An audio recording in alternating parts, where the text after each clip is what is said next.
Buhay Online, chikahan at kaalamang pangkabuhayan. Ating tunghayan, pakinggan at tuklasin ang mga pangyayari at kaganapan sa mundo ng online. Buhay Online, chikahan at kaalamang pangkabuhayan. Alamin ang pinaka-latest trends mula sa trabaho at kung hanggang saan na ang narating ng teknolohiyang ito. At ngayon, narito na ang ating host, ang ating Techie Mommy, si Jaye C. Bautista.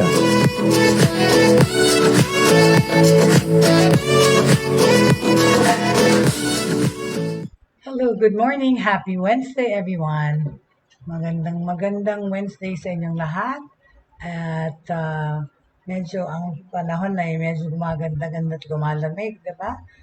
Napansin ko the past few days, 28 degrees yung weather, 28 o 29, ganyan.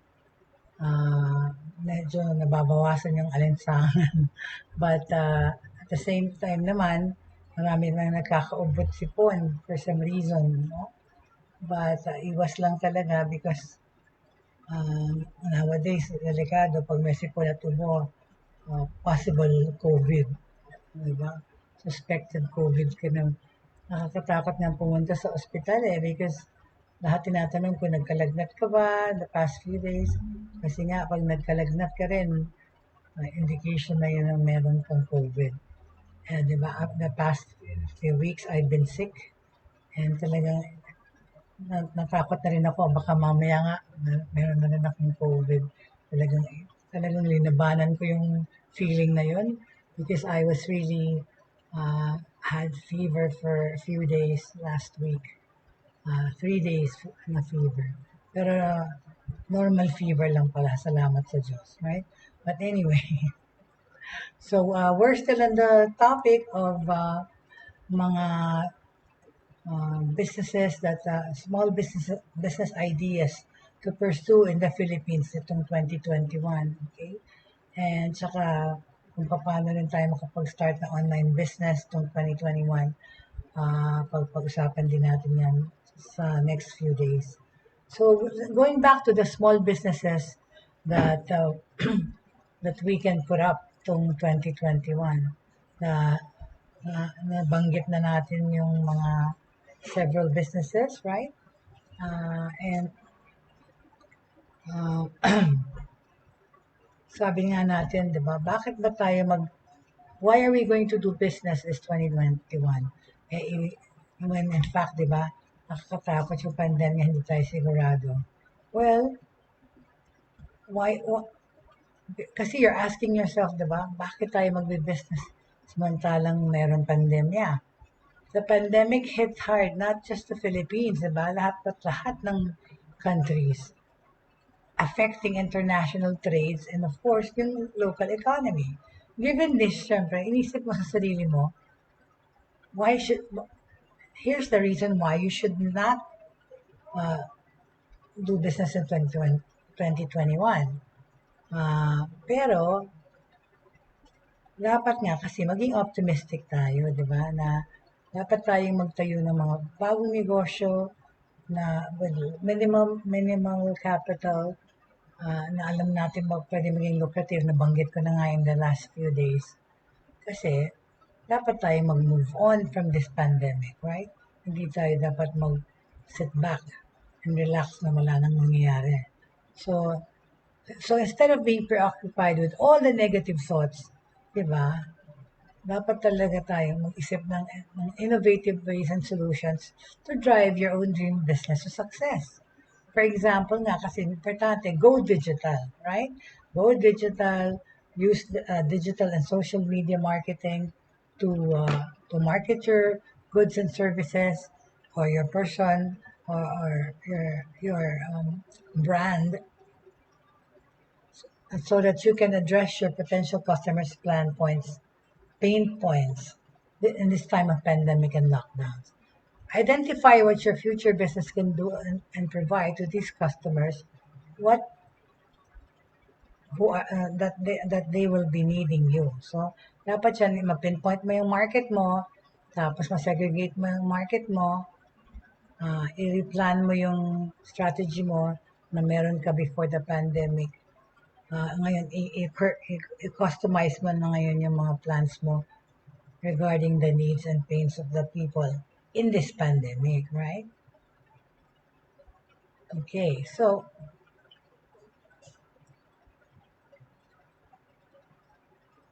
dapat, we should always, there's, when you're trying to put up a business, di ba? Dapat mo nang isipin kung paano mo to magiging future-proof yung business mo. Paano mo to magagawa? Dapat laging may room for innovation or pagbabago or pag-improve. You always have to leave room for innovation and improvement because predicting the future is impossible, but we can get close to it. We should not stop learning. Diba? Totoo naman. Parang habang nabubuhay tayo naman talaga. Life is a never-ending knowledge. Diba? And learning. At one point, hello there, Doris. Long time no see. Long time no see. Nice to have you back in the show. Thank you, thank you. In other words, diba, you should step up your game and beat your competitors. Okay. So, follow the trends in developed countries. Yun na nga. Dapat mong tignan yung mga trends na nangyayari na successful sa developed countries. Tapos, if there's one keyword that you should not forget, it's the word trend, right? Stay updated with all the latest trends in most developed countries, but do not imitate them naman entirely, okay? Tapos, yun na nga, predict future demands today. Because customers cannot always tell you what they want. So, minsan inuunahan mo na dapat sinesecond guess mo na kung alam mo kasi yung audience mo or yung market mo, uunahan mo na, parang iniisip pa lang nila, alam mo na, right? So, it requires not only innovation, but also your imagination and experience in the industry.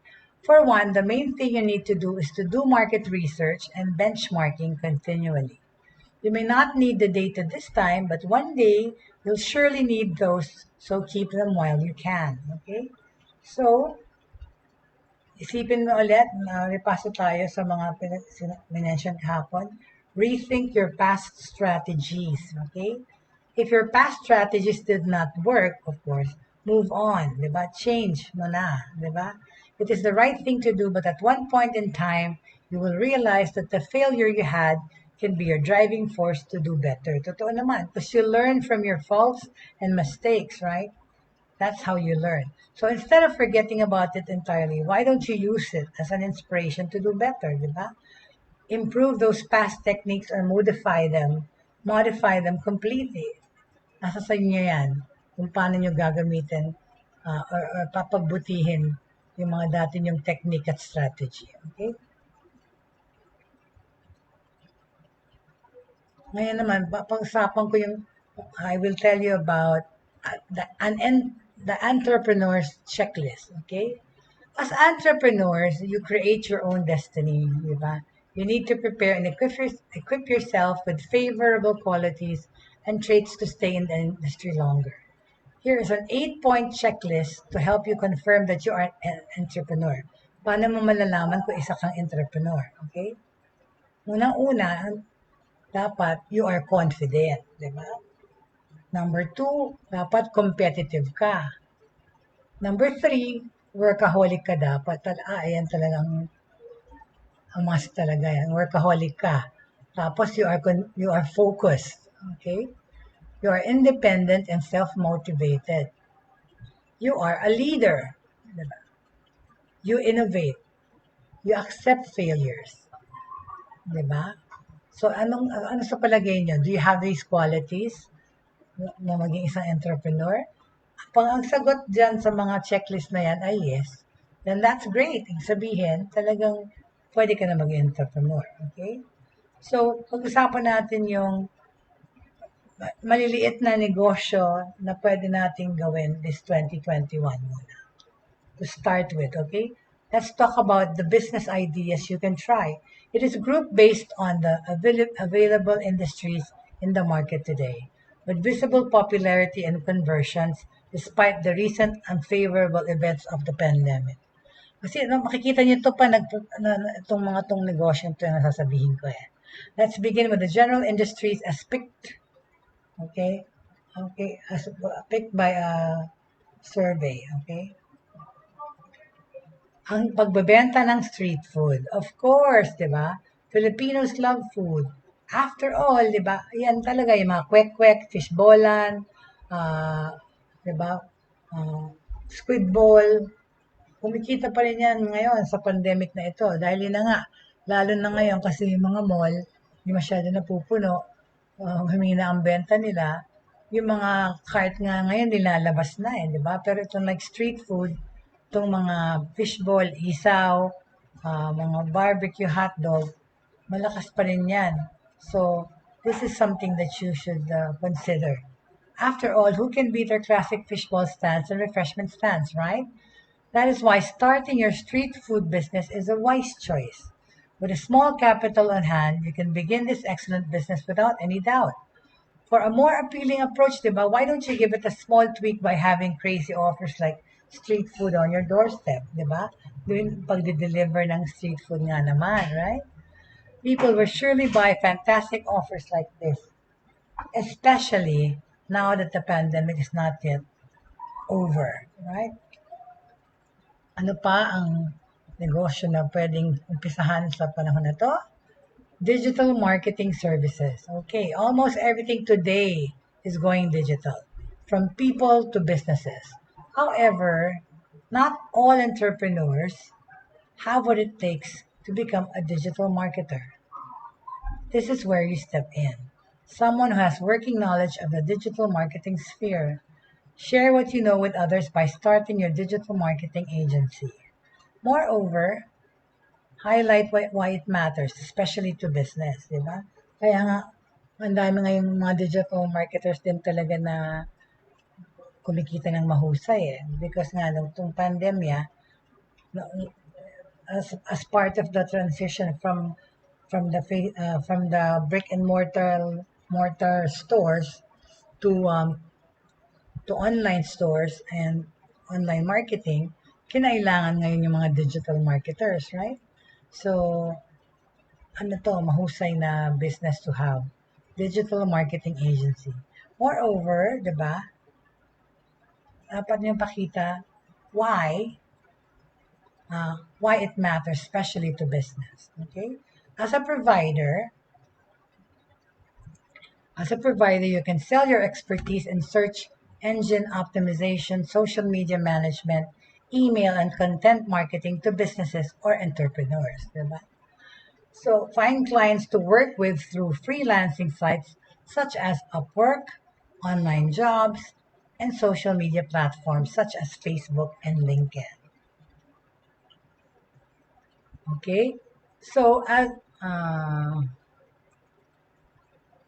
pang negosyo ang magandang umpisahan dito sa panahon na to?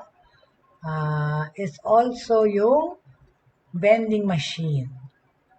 Sinasabi niyo vending machine, may nagbe-vending machine pa ba? Uy, sa condo ko dati, may vending machine doon. Kaya nga lang, merong 7-Eleven sa labas. Pero, yung vending machine na yun, sa loob ng condo complex mismo.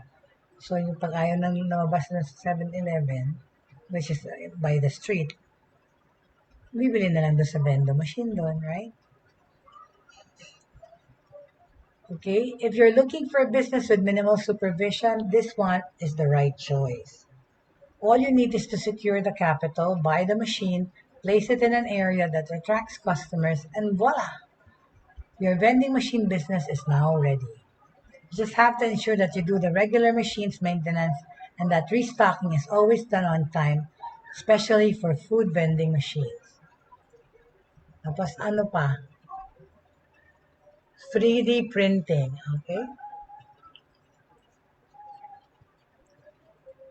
Ang business owners always look for ways to showcase their products. Pasensya na ha. Yung naayata ko sa buhok ko. Sorry. Okay. Years ago, the idea of products on printed materials should suffice, but now 3D printers na, di ba? They have proved their worth in the industry, making it a viable business if you have the right product idea.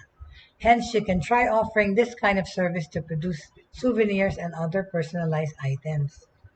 Nauso naman din talaga yan, di ba? Yung pagka-customize, personalize ng mga bagay-bagay. Pero talaga, ang ganda, nauso na yung 3D printing. So, this is also a good business to have na hindi naman masyado mahal yung investment. Okay? Ano pa? Home and office furniture rental. Aba? Some businesses want to save costs. Hence, instead of acquiring all types of furniture, they opt to rent. This is now a viable niche market for those looking into leasing their products instead of selling them. Okay? So how do you do it? Mostly it is contact-based, depending on the client's needs. Diba? Bakit ba? Why rent furniture? It's like renting apartment houses. People who stay in the places they visit for a longer time tend to choose to rent furniture because it makes them feel more comfortable. Okay, simultaneously, it saves money and effort since there's no need to bring with them furniture should they decide to go someplace else. Okay, the same concept applies to startup companies, for example.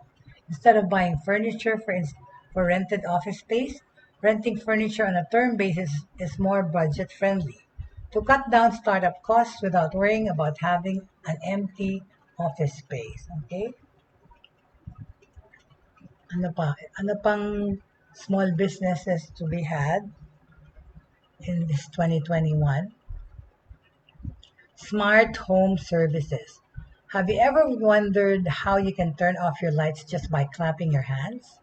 Well, that's not magic as it seems like in movies. It is actually possible because of the so-called Internet of Things, or LOT.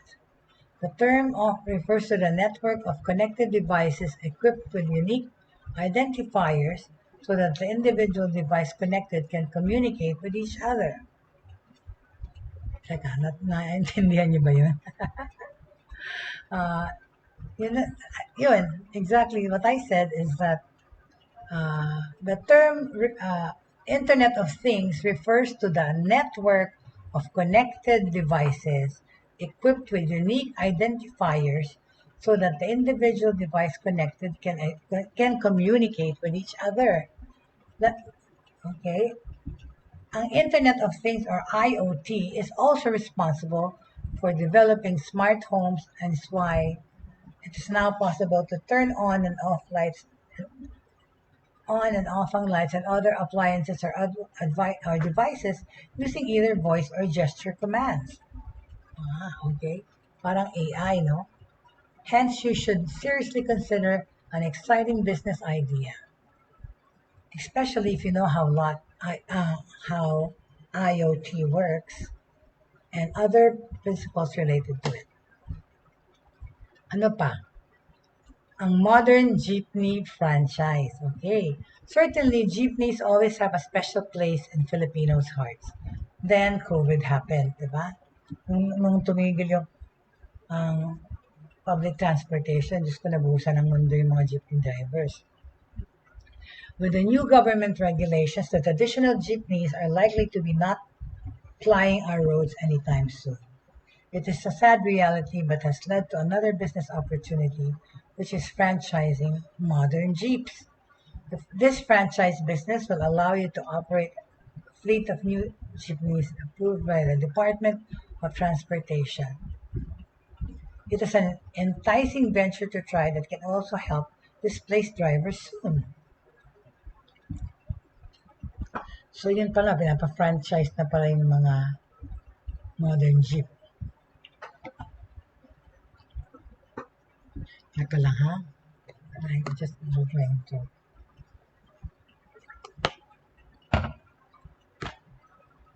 Okay. So let's talk about the retail industry naman. Ang pagbabuy and sell ay ano pa rin. Uso pa rin sa panahon na ito. Doing buy and sell is another excellent business opportunity to consider.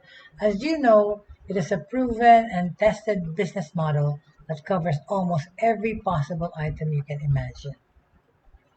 from gadgets, clothes, food, real estate, and others. You can easily pull off this business if you learn the craft of how to buy at a lower price and selling it with a bigger profit margin. Okay? So, dapat marunong kang maghaggle, right? Dapat marunong kang mag-compare ng mga prices and then offer the best price for it. Next is cell phone load retail. Oh, so, meron pa rin yan. Almost everyone has mobile phones. Hence, starting a cell phone load retail business is a viable option to consider, especially if you are in an area with not many retailers. It is feasible because you need only small capital, but you earn big. So, keep that in mind. Ano pa? Plant selling business. And nowadays, dami nagsisell nga ng plants nila eh. Do you have a garden? Well, it is time that you earn some cash out of your plants. The pandemic has turned most of us into plantitas and plantitas, and has become a booming business since then. This business idea is feasible if you love planting and investing in some good quality species. Okay? So, mag-invest ka into mga medyo exotic plants or so. Yun ang medyo mas mahal. But you do not need a massive amount of capital for this, and there's no losing. There are a bunch of plantitas and plantitas who need you. Okay? Alright, very good. Sari-sari store, of course, di ba? Sinabi ko yan number 1 yung isang araw. Ang sari-sari store, of course, will always remain a great business idea. The Filipino convenience store is always a go-to place to grab our emergency or daily needs. Hence, starting this business tends to succeed wherever you are, as we tend to buy things retail due to economic reasons and ease of access. Okay? Ano pa? Collectibles trading. Tama, okay? Collectibles trading is more like a hobby than a business. However, it's not really a big deal as you have a community that shares the same likes. Such a group of people is looking to swap, buy, or sell buyers' items ranging from old paper bills and coins, bottles, and other things. So, as a collector, you must have extensive knowledge of which items sell at higher prices. Okay?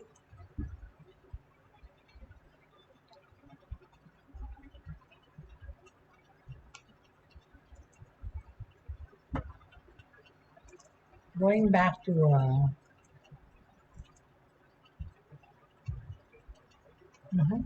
going back to best small businesses to be had. The next one is the collectibles trading. Collectibles trading is more of like a hobby than a business. However, it is not a really big deal as long as you have a community that shares the same likes. Such a group of people is looking to swap, buy, or sell various items ranging from old paper bills and coins, bottles, and other things. Okay, so as a collector, you must have extensive knowledge of which items sell at a higher price or which items can sell at a lower price. So, dapat alam mo yung mga pricing ng mga collectibles. Okay? Ano pa? Sell homemade products. Okay? People nowadays are very aware of ethnic things and cultural stuff. They're into that so much. So, it's a good thing to start business also. Selling homemade products. Okay? Do you have a secret recipe that creates delicious food? Yes. If yes, take it as an opportunity to start your homemade product business. The business only requires okay, only requires a small capital investment and word-of-mouth marketing. Create a buzz by letting your relatives and friends taste your food, di ba? Kasi ano yan eh, that speaks for itself. Pagka nasarapan, you know, siguradong babalikan, right? So create a buzz letting your relatives and friends taste your food. The rest becomes history. With this kind of business, you can express yourself better and create a personal branding you can use later to expand the business, perhaps through franchising and other means.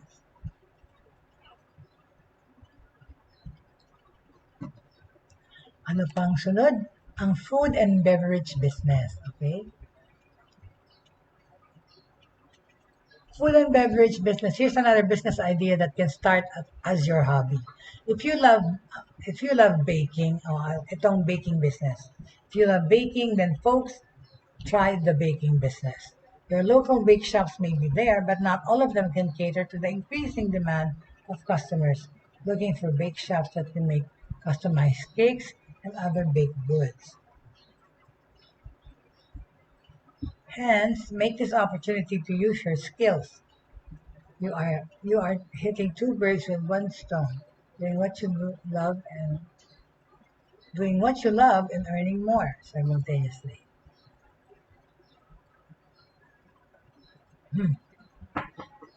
So make an opportunity to use your skills. You are hitting two birds with one stone when you do that. Okay?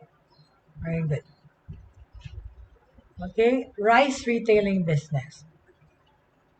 Ayan. Because di ba ang rice ay ang staple ng Filipino. Therefore, it only makes sense to start your bigasan business by buying sacks of rice and selling them by the kilo.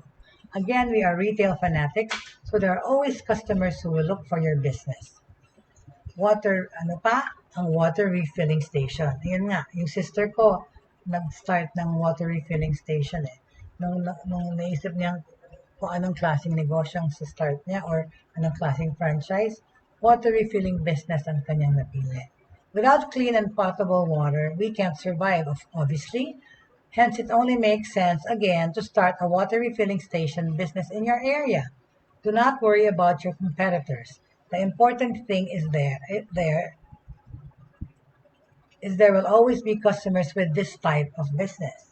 It's just a matter of marketing and the quality of service you provide.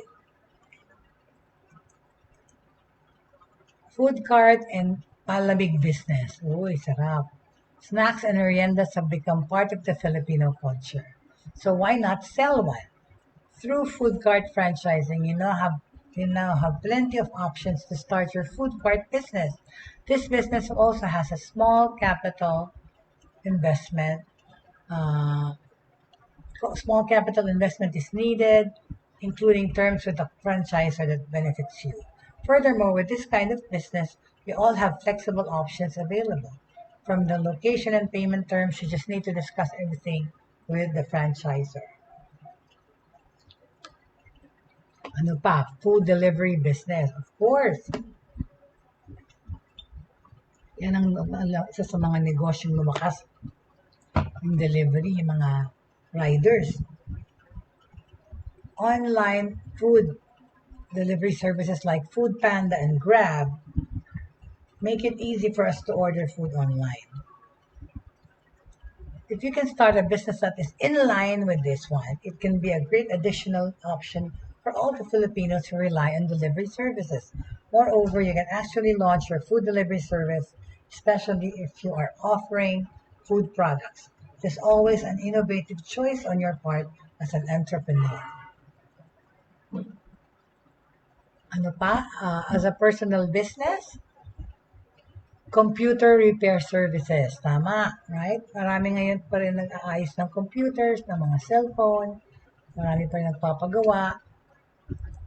So after the pandemic wreaked havoc dito sa ating bansa, the demand for computer repair services increases. Kasi nga, ang daming gumagamit ng laptop nila, ang daming desktop nila. So, nagkaroon ng demand for computer repair services. It makes sense because everybody's shifting into work from setup and online classes pa. Given this, not everyone can afford to get a brand new computer or laptop. So, pina-upgrade na lang nila yung existing. Sometimes they are looking for ways to turn old devices into useful ones. That is why repair service businesses are needed. Again, this is an opportunity that you should address, especially if you have the skills and knowledge on how to repair gadgets. So that holds true then for cell phone repair. Okay, ano pa? Personal shopper, aba? O sasabihin niyo, uso po yan ba ngayon? Meron ba uso ba sa Pilipinas siya? Alam namin, personal shopper. Sa ibang bansa lang yan. Hindi yung Rustans may personal shopper dun eh. Now, this business idea seems to sound a little lucrative, but is actually one of the most in-demand businesses these days. With the pandemic's mobility restrictions, some people opt to hire personal shoppers to do grocery shopping. Personal shopper ng shopping. Kala ko personal shopper ng mga damit. Guys, America. Personal shoppers to do grocery shopping and other kinds of errands pala ang ibig sabihin, right? If you have the means like a car or a motorcycle, try offering this kind of service in your neighborhood. Personal shopper. Totoo. Tapos, ano pa? House and pet sitting. Perhaps this is one odd business idea. However, there is a demand for this kind of service. If you live alone but need someone to look to look after your house and pets, the only feasible option is hiring a house and pet sitter. You can start this kind of business by looking for people who want to do this job and then offering your services locally first before expanding to neighboring cities. Ayan, ano pang next? Car wash business, okay? Dirty cars are never appealing, di ba? So, meron pa rin talagang need na magka-car wash kasi hindi maraming car wash around eh. Dirty cars are not cool, di ba? Every car owner knows that keeping the car clean is essential. However, not everyone has the time to do this. Hence the car wash business. It is a viable business idea these days, especially if you offer home service options to customers. Ano pa? Would you believe it? Number 23 is barbershop. Ta-da! For girls, it is normal to have long straight hair, but for men, it is not always the case. Starting a barbershop business is an excellent idea to begin with. If your area has not many barbers available, okay? Despite the competition, it is still considered a great business opportunity. Mhm.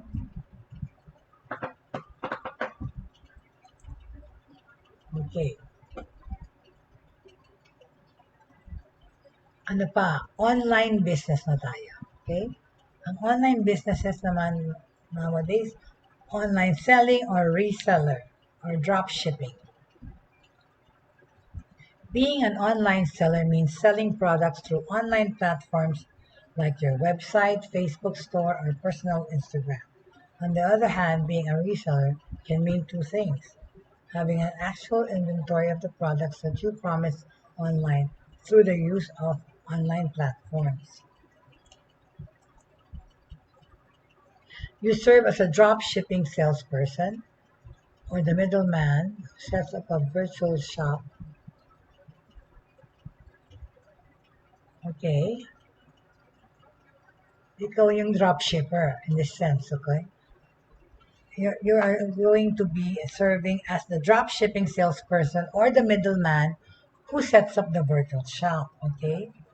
Online. From here, kasi customers can place and process orders and payments. Once the orders are confirmed, you will forward the orders to the source and deliver them to the buyers. The bottom line is, it's like a consignment business. It is not just mainly handling marketing and promotion of the products, plus running the website all at once. One other lucrative way is vlogging. Vlogging, not blogging, okay? Do you have the confidence to talk in front of the camera? If yes, then vlogging can be your next business idea. Vlogging used to be purely recreational, but now you can use it. But now you can use it to make money online.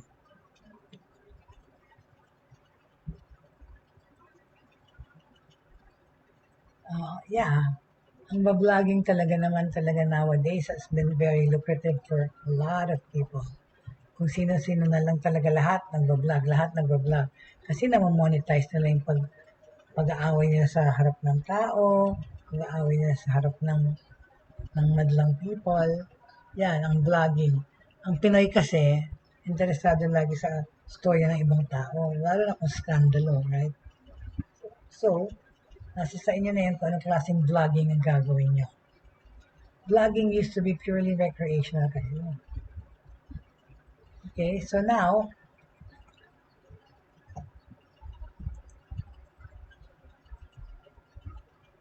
you can use the money online. This process is simply, number one, set up your account, either on YouTube, Facebook, and Instagram.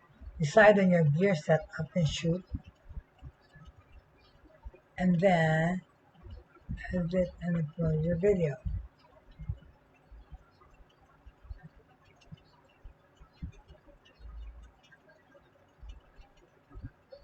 Ano nangyari sa kanila? Wait a minute, okay?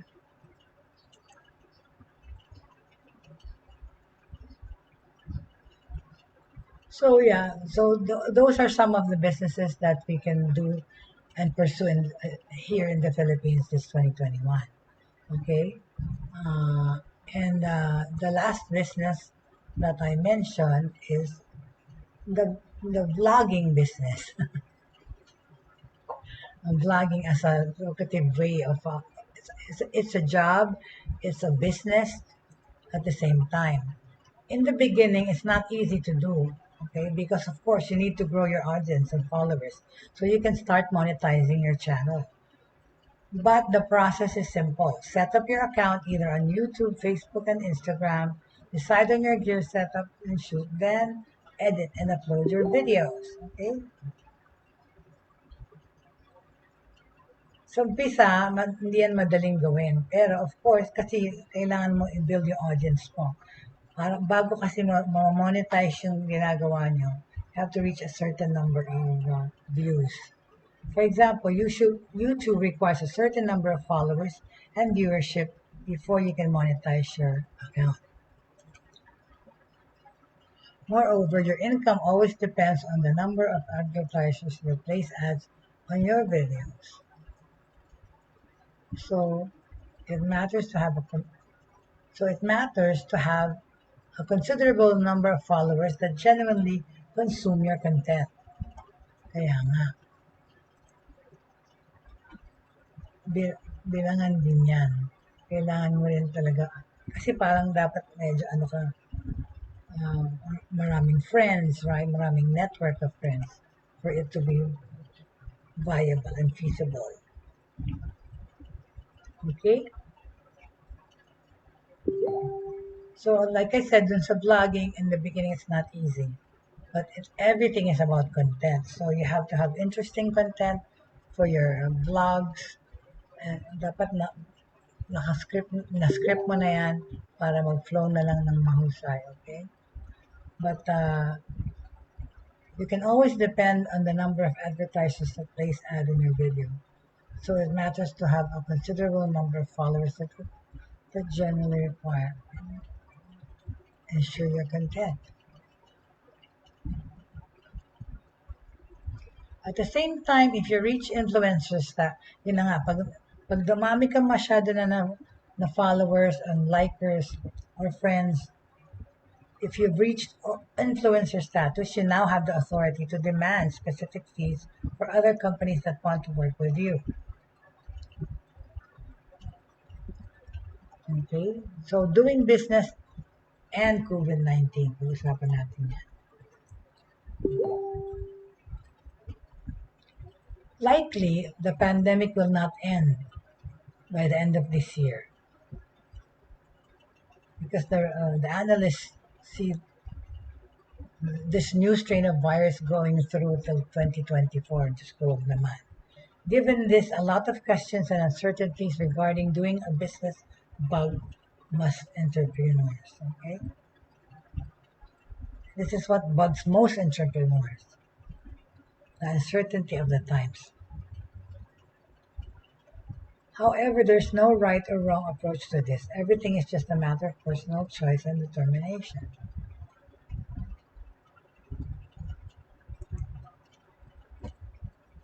Okay?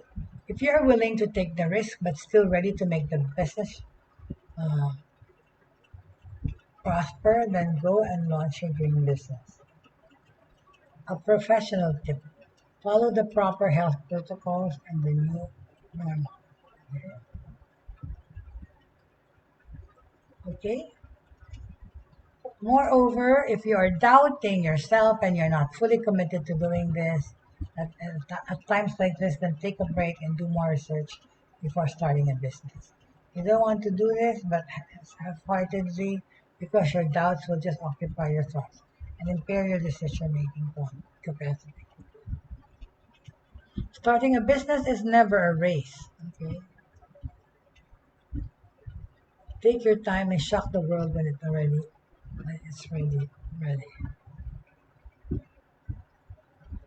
Okay, so in the end, we wish all aspiring entrepreneurs the best of luck. Happy business hunting sa lahat. Pero yun ang mga few suggestions ko regarding sa mga franchise markets or online marketing.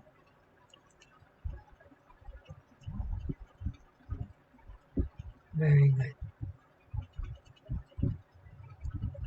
Sobrang nagda-dry throat ko today.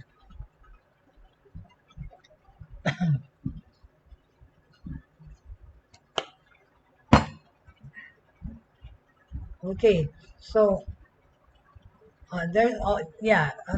regarding the online business naman, online tutorial comes to mind, di ba? So we will talk about that more extensively tomorrow. Kasi ang nabigay natin ngayon ay ang mga home-based business ideas in the Philippines, saka best small business ideas to do in 2021. So, somebody wants to know, how do you start an online tutorial business in the Philippines? Okay. The availability of the World Wide Web and everything that we do on the internet make it a free-for-all quest for everyone who wishes to explore its limitless possibilities. One of these promises is to be able to tap into the potential job opportunities that are readily available but only to those who know how to find them. Talaga naman yan eh. Seek and you shall find. Pero walang mangyayari kung hindi mo trinay, right? Very good. So, now they're asking, paano naman to online tutorial sa Philippines? Yun na nga eh. As much as nangangailangan ngayon lahat ng mga laptop at computers, kaya nga si computer repair business nag-flourish kasi may need, may request. Anyway, so going back to what I was saying, what she was saying is this. Okay? Indeed, knowledge is power, and anyone who has thought the right idea at the perfect time can smoothly claim financial success, even if it's just having the right tools and investing enough time to learn the tricks of the trade. One of the potential earning opportunities for Filipinos is learning how to make money from online tutorials. Okay? Diba kasi nung araw, face-to-face ang pagtututor. Pero nowadays, hindi nga nga pwede. So, virtual online tutoring na lang. But how are you going to start up in this kind of business? Alright.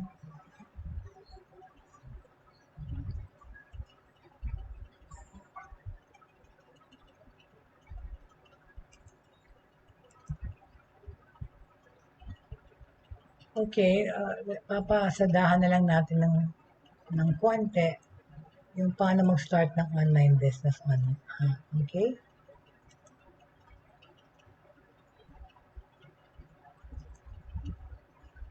Ah, ang computer ko ay naglalag.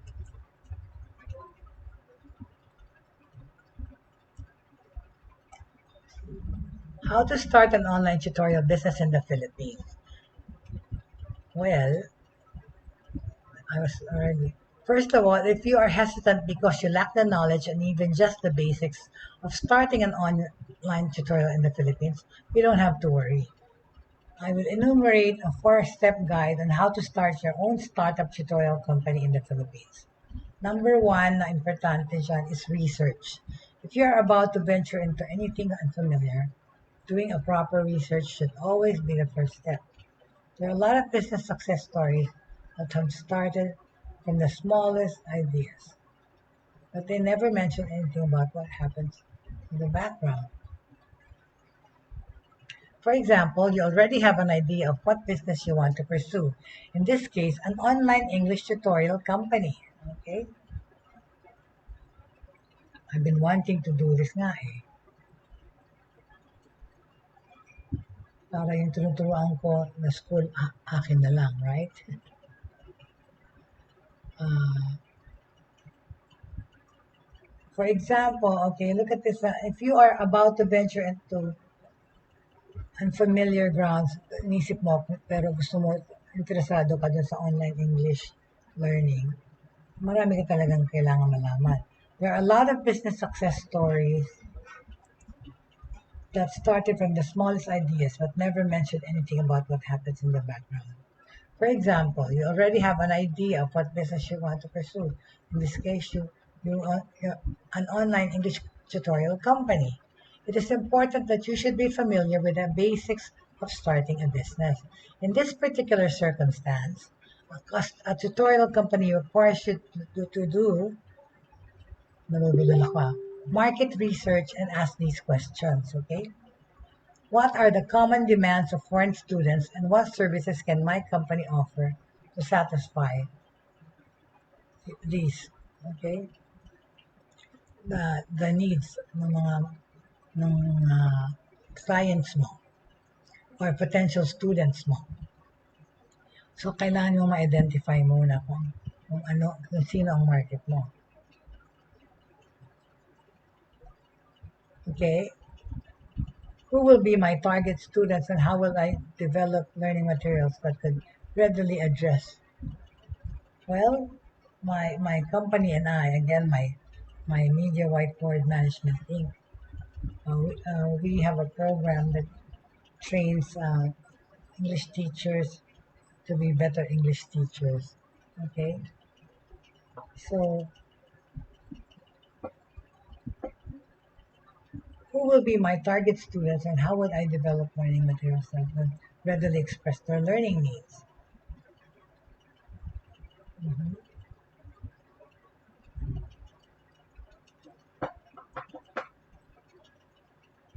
Paano ba nag-umpisa yung mga uh, ang online English teaching sa Pilipinas actually?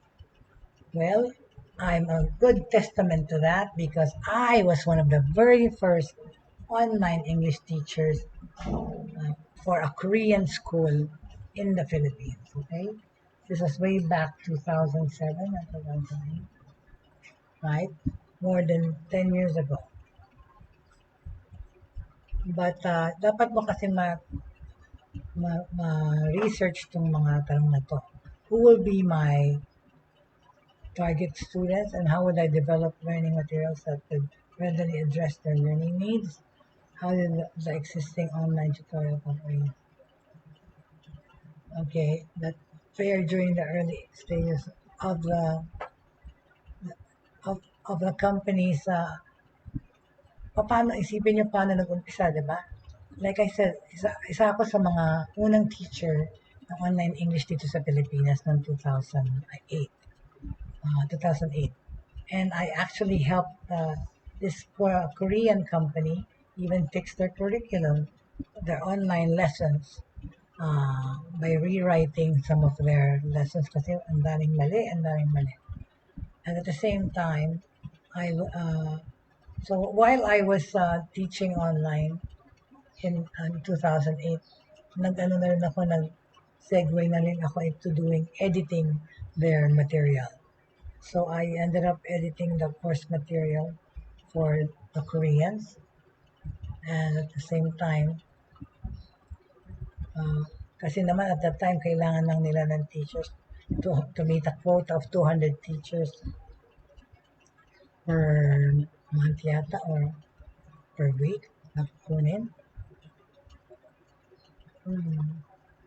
Okay, so knowing what you're dealing with will always help you figure out the right steps to take in order to succeed. Okay, so what else to do? Have the right tools. Managing an online tutorial business also requires the proper tools to address the demands of your company. In this case, as an online teaching provider, you should be able to point out one by one which software tools you will be needing, not only to teach your students online, but also to manage transactions in the background. Okay? Here are several tools that you can use in your business operations. Ito yung mga pwedeng gamitin natin sa ating online tutorial. Una-una ay Skype. Diba? Pero of course, marami na nga ibang LMS. Pero ito, Skype, as a free tool for video and voice chatting. Skype is one of the main tools that other ESL companies use to connect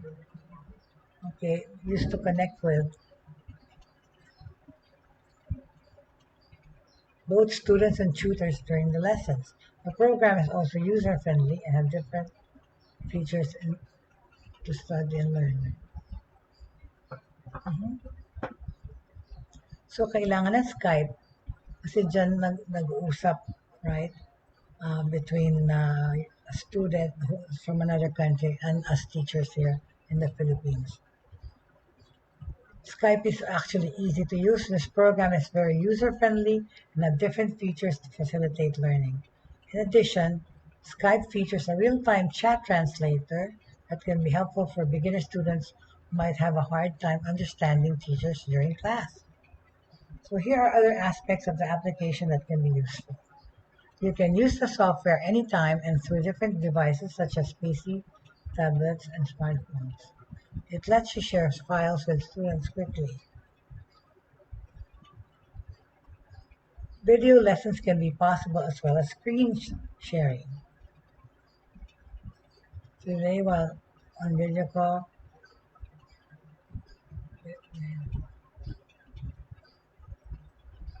okay.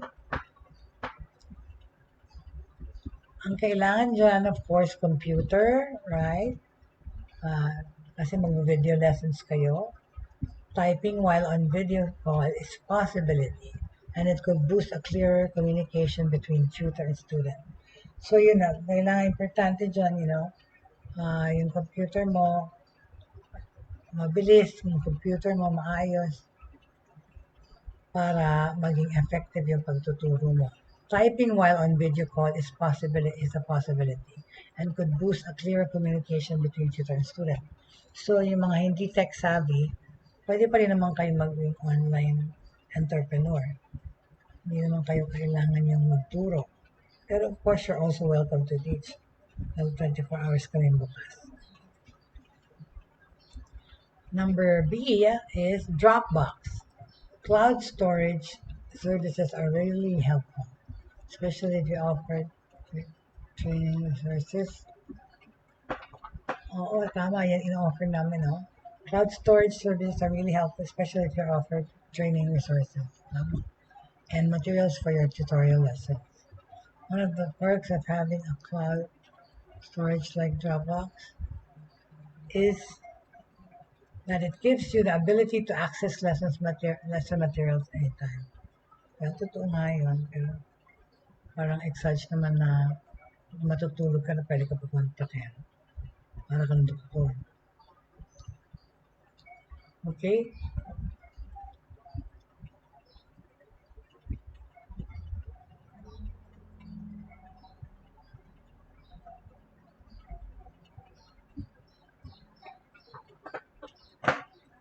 So those are the things that we talked about today. The small businesses to be had. So, small to medium na nga yung nabanggit natin. Actually, dahil yung mga iba, mga over 500,000 yung kailangan na startup capital. But that, that's why we're saying that in this pandemic, hindi tayo dapat mawala ng pag-asa. Go, go, go. Fight, fight, fight lang tayo. And that's why we should start small businesses. This 2021, start small, and then that will eventually be bigger. Tomorrow we will be talking more about the online learning business and how to set it up. Okay, so para karagdagang kaalaman. Pero bukas na natin tutuloy yung tungkol sa online learning. Okay, so maraming salamat for those people who watched me today, Miss Doris Tayag. Tsaka yung name mo lang po yung nakikita ko kasi lagi dito hindi nakikita yung mga ibang pangalan. But anyway, maraming salamat.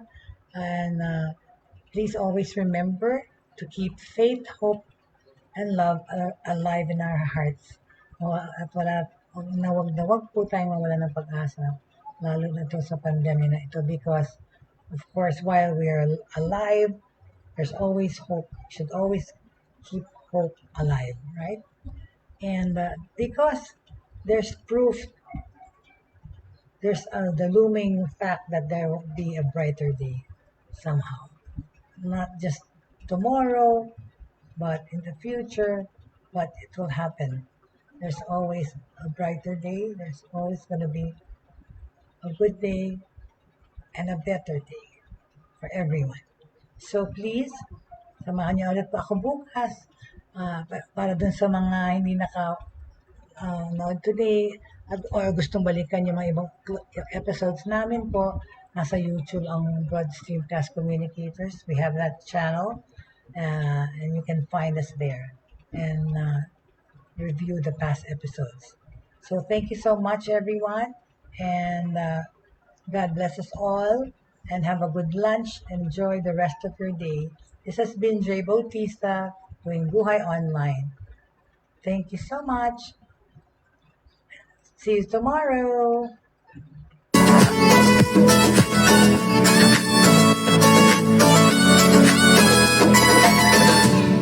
Inyong natunghayan at napakinggan ang mga makabagong pamamaraan sa mundo ng online sa pamamagitan pa rin ng Broad Streamcast Communicators. Hanggang sa muli, maraming salamat po.